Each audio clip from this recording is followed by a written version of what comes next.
Hello and welcome back to the channel. I thought today I would update you on the 5G in Worthing where I live. You may have seen I did a video the other day in which I discovered these masts going up all over the place and I wondered about. I've since seen a few more that are going up. We've got 28 of them going up in the seaside coastal town of Worthing here in Sussex on the south coast of England. How exciting, you might think. Apparently Worthing is going to be connected, improved internet connection. Well, who asked for that? At the moment, it seems quite possible that we can download our movies and we can download the data and send our emails if we need to do all of that quite easily. But no, we're going to add the connection, apparently. So on the one hand, it seems that these masts that are going up, people have said, yes, it's just 4G. It's not 5G, but of course they'll be 5G capable, which means they're 5G. So that's it. But a gentleman called Paul, I think it was, sent me some information that is quite useful because who asked for this? And surely they should have planning permission for this kind of thing. But apparently some masts can go up and they can stick radiation technology on them and you don't need planning permission. Now, the reason I'm highlighting this in my town, this might be the case in your town where you are, and you may be a bit angry about this because who's asked for it and what protection is there? So let me just have a quick look at this website that I was sent here. This is from Ada and Worthing Council, telecommunications and mobile phone masts. And this is in the planning department. And it says here, not all telecom development requires planning application. Makes you wonder, doesn't it?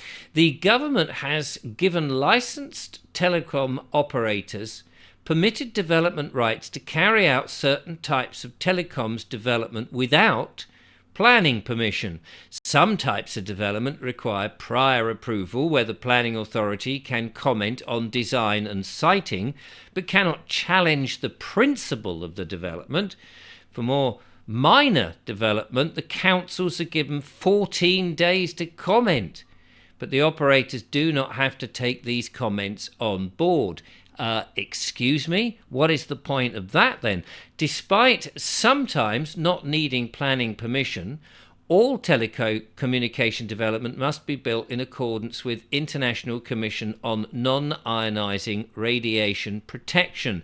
This is the IC. Now, people pronounce this in different ways, but the ICNIP, I'm going to call it, or some people say ICNA. Guidelines for the details go to their website. Now, mobile phone masts generally fall into two categories, and this is what concerns residents who are a little bit worried about 5G. So here we go. What are those two categories? Those that require full planning permission and those that require prior approval. So what is prior approval? Let's have a quick gander at that. Where a mast fits into one of the following categories, a mobile phone operator will submit a notification for prior approval. The alteration or replacement of a mast which would be no taller than the existing. So that's one category. The alteration or replacement of a mast up to and including 20 meters in height above the ground. Radio equipment with a volume of 2.5 cubic meters. The installation of new masts up to a height of 25 meters. Bloody hell. The installation of a new mast up to 25 meters. What's that in old money? That is about 75 feet, isn't it? When not in a conservation area or the South Downs National Park. The councils then have 56 days, an arbitrary number, isn't it, to let them know whether we permit or refuse the approval. We can consider the appropriateness of the siting, the appearance of the installation, but cannot object to the principle of the development. And then it goes on and on and on. Okay, so that's telling you, the lovely person who happens to be living in your home and these masts are going around. It's like, well, the government has decided. Well, who's Who's given the government permission, I would like to know. Hang on, we the people are the ones that give the permission to the government to do these things. And I cannot believe that they can just do these things willy-nilly. Now, you might say, well, this is just to speed things up, so that new, innovative and useful designs and helpful things are put up nice and rapidly for people, rather than perhaps some curmudgeon somewhere going, oh no, I don't want this kind of stuff. And I understand that argument, but when there are 28 of them going up, and there is a very large question mark about the usefulness, and B, the health implications of it, I don't think that is a very good idea. I was also sent this website as well. Hang on, let's go to the better screen. Here we go. This is from Sussex Live, and it's there's a picture of the seafront, by the way. And it seems that plans have been put forward to install a 15-metre high 5G pole on seafront in Worthing. The proposal was submitted by the Ada and Worthing councils by Mobile Broadband Network, a joint venture owned by EE and HEG Limited, commonly known as 3. With permission, the telecommunications site will be on the Brighton Road, next to an existing 8-metre high pole that provides 2G, 3G and 4G signals for them. Right, but it did say there a 5G mast. The proposed mast will almost be double in height of the existing, almost double the height of the existing telecommunications pole. So here is one that's already there. I don't know if you can see that. It's going to be double the height. How many of these are going in? The application reads, the coronavirus pandemic has created added pressure on the network, and is at present it is paramount that digital connectivity is supported and maintained throughout the UK. It's paramount by whom? Who has said that's paramount? There has been a massive shift in user demand from city centres and places of work to residential areas and suburbs. Hence, this requires robust coverage and capacity throughout the whole network in order to support mobile users. Right. So there we go. A 15-metre high. So that is 15 is a 45-foot, more or less, pole on the seafront. And there's 28 other poles going elsewhere in the country. In this town.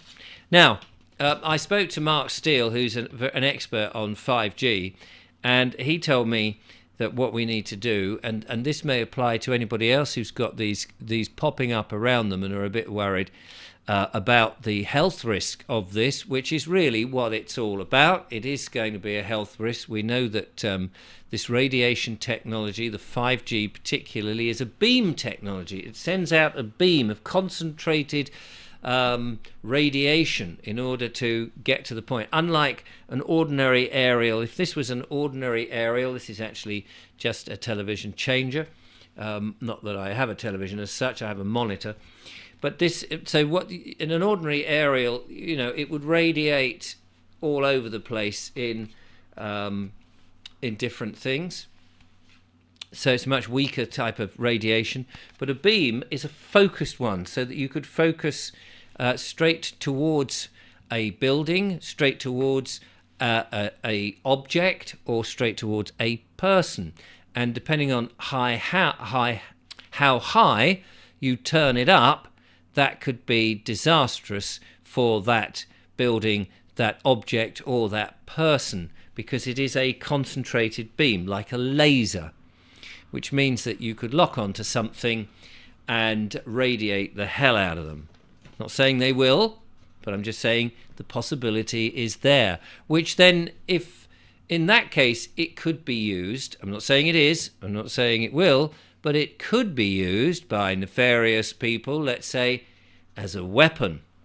So what we need to do is to get a Freedom of Information Act and ask for the ICNA compliance impact document. Because what is the environmental impact, the environmental impact document on putting that into the atmosphere? Because, you see, apparently we've all signed up to this stupid man-made problem of global warming, and everything's getting hotter. So anything that goes into the town that makes the town hotter should be a no-no. We can't have that. Well, if you're using microwave technology, it's been said to me that, of course, microwave radiation is, if you've got many of these things radiating, is going to increase the temperature. We're not supposed to be doing that. So that may be where we can get through it. We want a technical report from this. We want the radiation output. We want to know the antenna's design, and we want to know the company that put it in. So we need to get freedom of information requests. So this is something obviously I'm going to sort out here, and I will keep you updated. It says on that website, it's paramount that we have these things. Paramount, as I say, by whom? Whom says it's paramount that we have it? You may be running a business and you may say, well, actually, I can't survive without this wireless technology. And I would say, well, wire yourself in, because it's going to be faster, more secure, and a lot more healthy. Cable it rather than use the Wi-Fi, where men, women, and children and animals and insects get in the way and are affected by it. Be interested in your comments. I will update you on this 5G situation, because there's a lot of people now beginning to realize. Oh, and yesterday, in fact, Julia and I were walking down into town, and I saw some guys putting in yet another one of these, and they were doing the wiring. They were in the pit wiring the bloody tower up. And I said to them, can I ask you, please, to take this down? And he said, I wish you could. I wish you could. And the workmen who were wiring this, they said, we know what this is about. We know it's going to radiate our brains. We know it's not healthy. So I said to him, do you know the best way to take them down? He said, oh, yes, don't you worry. As soon as the revolution starts, and there will be a revolution because the people are waking up. This was the man in the pit, the engineer. This was the engineer just doing it. He said, yeah, we know. We're talking to people all the time. They're worried about it. They don't want it. When the balloon goes up, we'll be the first there to whip these things out. So don't panic, ladies and gentlemen. It does seem to me that there are plenty of people now who are waking up to the tyranny that is being pushed upon us. And whilst they're building the prison, it seems a number of those people are aware of how this prison would be taken down.